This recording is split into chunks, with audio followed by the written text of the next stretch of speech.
오늘 저에게 주시는 하나님 말씀은 창세기 31장에서 33장까지의 말씀입니다. 31장. 라반의 아들들이 하는 말이 야곱에게 들렸다. 야곱은 우리 아버지의 재산을 다 빼앗고 우리 아버지 재산으로 저처럼 큰 부자가 되었다. 야곱이 라반의 안색을 살펴보니 자기를 대하는 라반의 태도가 이전과 같지 않았다. 주님께서 야곱에게 말씀하셨다. 너는 내 조상의 땅 너희 친족에게로 돌아가거라. 내가 너와 함께 있겠다. 야곱이 라헬과 레아에게 심부름꾼을 보내어 그들을 그의 가축대가 있는 들로 불러내서 일렀다. 장인어른께서 나를 대하시는 것이 전과 같지 않소. 그러나 내 조상의 하나님이 이제껏 나와 함께 계셨소. 당신들도 알다시피 나는 있는 힘을 다해서 장인어른의 일을 해드렸소. 그러나 장인어른께서는 나에게 주실 품삯을 10번이나 바꿔치시면서 지금까지 나를 속이셨소. 그런데 하나님은 장인어른이 나를 해치지는 못하게 하셨소. 장인어른께서 나더러 점 있는 것들이 자네 품삯이 될 걸세 하면 가축대가 모두 점 있는 새끼를 낳았고 줄무늬 있는 것이 자네의 품삯이 될 걸세 하면 가축대가 모두 줄무늬 있는 새끼를 낳았소. 하나님은 이렇게 장인어른의 가축대를 빼앗아서 나에게 주셨소. 가축대가 새끼를 뵐 때 한 번은 내가 이런 꿈을 꾸었소. 내가 눈을 크게 뜨고 보니 암컷들과 교미하는 순념소들도 줄무늬 있는 것이거나 점이 있는 것이거나 얼룩진 것들이었소. 그 꿈에서 하나님의 천사가 야곱아 하고 부르시게 여기 있습니다 하고 대답을 하니 그 천사의 말이 암염소와 교미하는 순념소가 모두 줄무늬 있는 것들이거나 점이 있는 것들이거나 얼룩진 것들이니 고개를 들고 똑바로 보아라. 라반이 이제까지 너에게 어떻게 하였는지 내가 다 보았다. 나는 베델의 하나님이다. 내가 거기에서 기둥에 기름을 붓고 거기에서 나에게 맹세하였다. 이제 너는 곧 이 땅을 떠나서 내가 태어난 땅으로 돌아가거라 하고 말씀하셨소. 라헬과 레아가 그에게 대답하였다. 이제는 우리가 우리 아버지의 집에서 얻을 분깃이나 유산이 더 있다고는 생각하지 않습니다. 아버지께서는 우리를 아주 딴 나라 사람으로 여기십니다. 아버지께서는 우리를 파실 뿐만 아니라 우리 몫으로 돌아올 것까지 다 가지셨습니다. 하나님이 우리 아버지에게서 빼앗으신 것은 다 우리와 우리 자식들의 것입니다. 그러니 하나님이 당신에게 말씀하신 대로 다 하십시오. 야곱이 서둘러서 자식들과 아내들을 낙타에 나누어 태우고 그가 얻은 모든 짐승과 그가 밧단아람에서 모은 모든 소유를 다 가지고서 가나안 땅에 있는 자기 아버지 이삭에게로 돌아갈 채비를 하였다. 라헬은 라반이 양털을 깎으러 나간 틈을 타서 친정집 수호신의 신상들인 드라빔을 훔쳐냈다. 그뿐만 아니라 야곱은 도망칠 낌새를 조금도 보이지 않은 채 아람 사람 라반을 속이고 있다가 모든 재산을 거두어 가지고 도망하였다. 그는 강을 건너서 길라 산간 지방 쪽으로 갔다. 라반은 야곱이 도망한 지 사흘 만에야 그 소식을 전해 들었다. 라반은 친족을 이끌고 이레길을 쫓아가서 길라 산간 지방에서 야곱이 있는 곳에 이르렀다.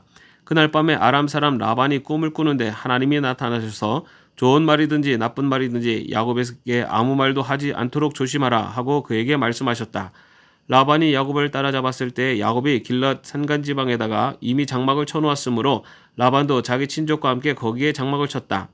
라반이 야곱에게 말하였다. 자네가 나를 속이고 나의 딸들을 전쟁포로 잡아가듯 하니 어찌 이럴 수가 있는가?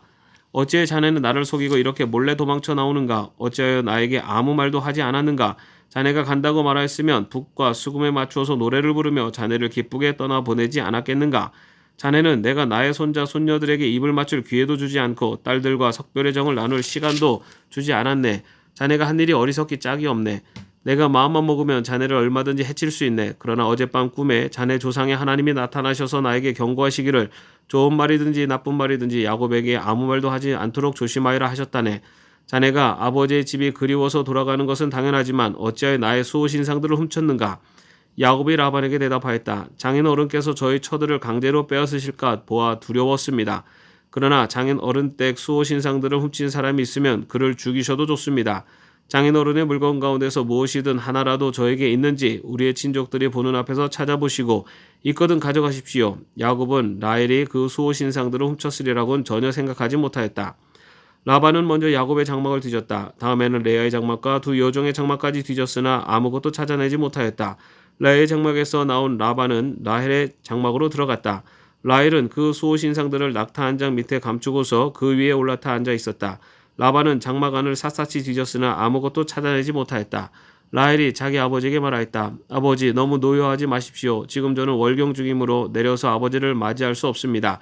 라반은 두루 찾아보았으나 끝내 그 수호신상들을 찾지 못하였다. 야곱은 화를 내며 라반에게 따졌다. 야곱이 라반에게 물었다. 저의 허물이 무엇입니까? 제가 무슨 죄를 지었다고 불길처럼 달려들어서 저를 따라오신 것입니까?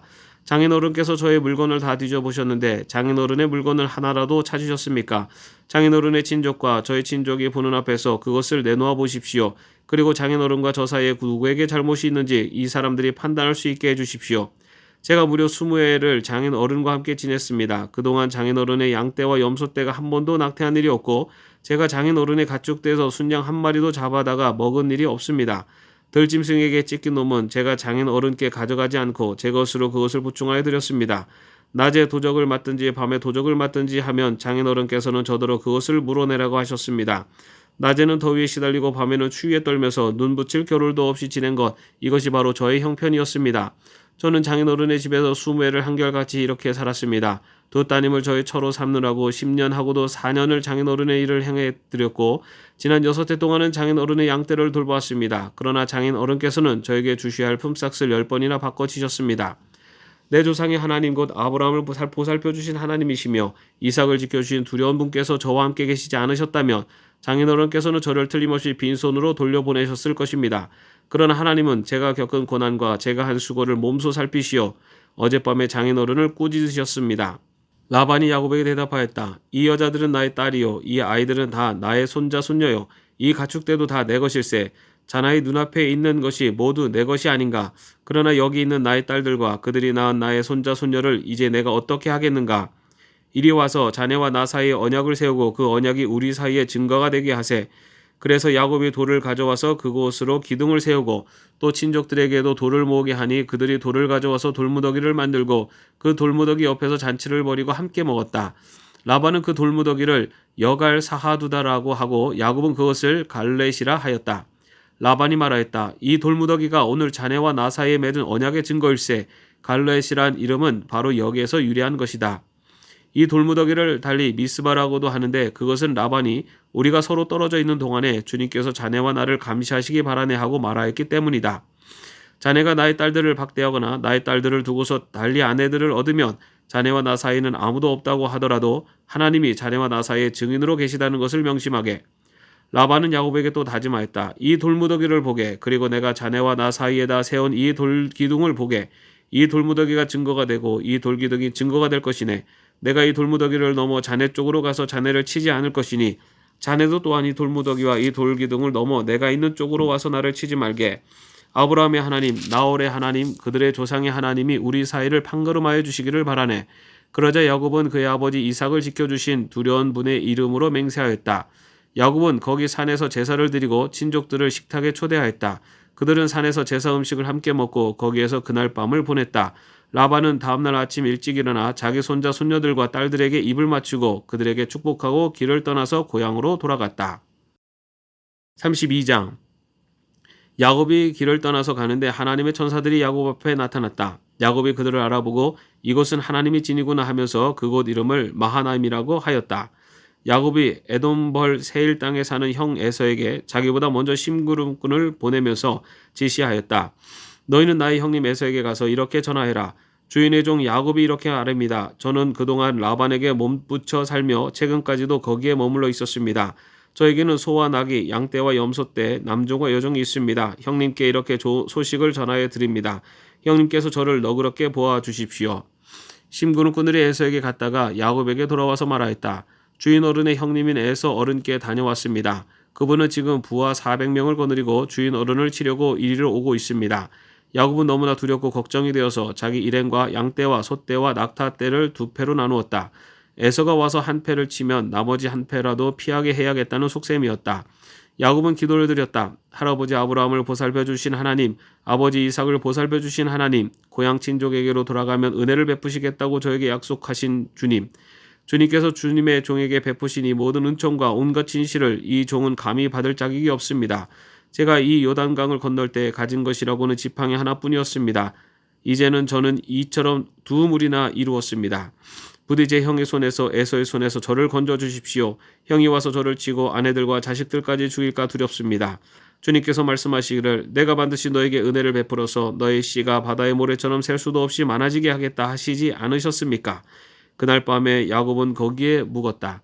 야곱은 자기가 가진 것 가운데서 자기 형 에서에게 줄 선물을 따로 골라냈다. 암년소 200마리와 순년소 20마리, 암양 200마리와 순양 20마리, 젖을 빨리는 낙타 30마리와 거기에 딸린 새끼들, 암소 40마리와 황소 10마리, 암나귀 20마리와 새끼나귀 10마리였다. 야곱은 이것들을 몇 대로 나누고 자기의 종들에게 맡겨서 자기보다 앞서서 가게 하고 때와 때 사이에 거리를 두게 하라고 일렀다. 야곱은 맨 앞에 선 종에게 지시하였다. 나의 형 에서가 너를 만나서 내가 네 집 사람이며 어디로 가는 길이며 내가 끌고 가는 이 짐승들이 다 누구의 것이냐고 묻거든 너는 그에게 이것은 모두 주인의 종 야곱의 것인데 야곱이 그 형님 에서께 드리는 선물입니다. 야곱은 우리 뒤에 옵니다 하고 말하여라. 야곱은 둘째 떼를 몰고 떠나는 종과 셋째 떼를 몰고 떠나는 종과 나머지 떼를 몰고 떠나는 종들에게도 똑같은 말로 지시하였다. 너희는 에서 형님을 만나거든 그에게 똑같이 말하여야 한다. 그리고 주인의 종 야곱은 우리 뒤에 옵니다 하고 말하는 것을 잊지 않도록 하여라. 야곱이 이렇게 지시한 것은 자기가 미리 여러 차례 보낸 선물들이 그 형 에서의 분노를 서서히 풀어주고 마침내 서로 만날 때에는 형이 자기를 반가이 맞아주리라고 생각하였기 때문이다. 그래서 야곱은 선물을 실을 때를 앞세워 보내고 자기는 그날 밤에 장막에서 묵었다. 그 밤에 야곱은 일어나서 두 아내와 두 여종과 11 아들을 데리고 야복나루를 건넜다. 야곱은 이렇게 식구들을 인도하여 개울을 건너 보내고 자기에게 딸린 모든 소유도 건너 보내고 난 다음에 뒤에 홀로 남았는데 어떤 이가 나타나 야곱을 붙잡고 동이 틀 때까지 씨름을 하였다. 그는 도저히 야곱을 이길 수 없다는 것을 알고서 야곱의 엉덩이 뼈를 쳤다. 야곱은 그와 씨름을 하다가 엉덩이 뼈를 다쳤다. 그가 날이 새려고 하니 놓아달라고 하였지만 야곱은 자기에게 축복해주지 않으면 보내지 않겠다고 떼를 썼다. 그가 야곱에게 물었다. 너의 이름이 무엇이냐? 야곱이 대답하였다. 야곱입니다. 그 사람이 말하였다. 내가 하나님과도 겨루어 이겼고 사람과도 겨루어 이겼으니 이제 내 이름은 야곱이 아니라 이스라엘이다. 야곱이 말하였다. 당신의 이름이 무엇인지 가르쳐 주십시오. 그러나 그는 어찌하여 나의 이름을 묻느냐 하면서 그 자리에서 야곱에게 축복하여 주었다. 야곱은 내가 하나님의 얼굴에 직접 뵙고도 목숨이 이렇게 붙어있구나 하면서 그곳 이름을 브니엘이라고 하였다. 그가 브니엘을 지날 때에 해가 솟아올라서 그를 비추었다. 그는 엉덩이뼈가 어긋났으므로 절뚝거리며 걸었다. 밤에 나타난 그가 야곱의 엉덩이뼈에 힘줄을 쳤으므로 이스라엘 사람들은 오늘날까지 짐승의 엉덩이뼈의 큰 힘줄을 먹지 않는다. 33장 야곱이 고개를 들어보니 에서가 장정 400명을 거느리고 오고 있었다. 야곱은 아이들을 레아와 라헬과 두 여종에게 나누어서 맡기고 두 여종과 그들에게서 난 아이들은 앞에 세우고 레아와 그에게서 난 아이들은 그 뒤에 세우고 라헬과 요셉은 맨 뒤에 세워서 따라오게 하였다. 야곱은 맨 앞으로 나가서 형에게로 가까이 가면서 7번이나 땅에 엎드려 절을 하였다. 그러자 에서가 달려와서 그를 끌어안았다. 에서는 두 팔을 벌려 야곱의 목을 끌어안고서 입을 맞추고 둘은 함께 울었다. 에서가 고개를 들어 여인들과 아이들을 보면서 물었다. 내가 데리고 온 이 사람들은 누구냐? 야곱이 대답하였다. 이것들은 하나님이 형님의 목난 아우에게 은혜로 주신 자식들입니다. 그러자 두 여종과 그들에게서 난 아이들이 앞으로 나와서 엎드려 절을 하였다. 다음에는 레아와 그에게서 난 아이들이 앞으로 나와서 엎드려 절을 하였다. 마지막으로 요셉과 라헬이 나와서 그들도 엎드려 절을 하였다. 에서가 물었다. 내가 오는 길에 만난 가축대는 모두 웬 것이냐? 야곱이 대답하였다. 형님께 은혜를 입고 싶어서 가지고 온 것입니다. 에서가 말하였다. 아우야 나는 넉넉하다. 너희 것은 내가 가져가라. 야곱이 말하였다. 아닙니다 형님. 형님께서 저를 좋게 보시면 제가 드리는 이 선물을 받아주십시오. 형님께서 저를 이렇게 너그럽게 맞아주시니 형님의 얼굴을 뵙는 것이 하나님의 얼굴을 뵙는 듯합니다. 하나님이 저에게 은혜를 베푸심으로 제가 가진 것도 이렇게 넉넉하게 되었습니다. 그러니 제가 형님께 가지고 온 이 선물을 기꺼이 받아주시기 바랍니다. 야곱이 간곡히 권함으로 에서는 그 선물을 받았다. 에서가 말하였다. 자 이제 갈 길을 서두르자. 내가 앞장을 서마. 야곱이 그에게 말하였다. 형님께서도 아시다시피 아이들이 아직 어립니다. 또 저는 새끼 딸린 양떼와 소떼를 돌봐야 합니다. 하루만이라도 지나치게 빨리 몰고 가면 다 죽습니다. 형님께서는 이 아우보다 앞서서 떠나십시오. 그렇게 하시면 저는 앞에 가는 이 가축대와 아이들을 이끌고 그들의 걸음에 맞춰 천천히 세일로 가서 형님께 나아가겠습니다. 에서가 말하였다. 그렇다면 내가 나의 부하 며칠 너와 같이 가게 하겠다. 야곱이 말렸다. 그러실 것까지는 없습니다. 형님께서 저를 너그럽게 맞아주신 것만으로도 만족합니다. 그날로 에서는 길을 떠나 세일로 돌아갔고 야곱은 숫곳으로 갔다. 거기에서 야곱은 자기들이 살 집과 짐승이 바람을 피할 우리를 지었다. 그래서 그곳 이름이 숫곳이 되었다. 야곱이 밧단 아람을 떠나 가나안 땅의 세겜성에 무사히 이르러서 그 성 앞에다가 장막을 쳤다. 야곱은 장막을 친 그 밭을 세겜의 아버진 하몰의 아들들에게서 은 100냥을 주고 샀다. 야곱은 거기에서 제단을 쌓고 그 이름을 엘렐로헤 이스라엘이라고 하였다. 아멘. 오늘도 평안한 하루 되시기를 바랍니다.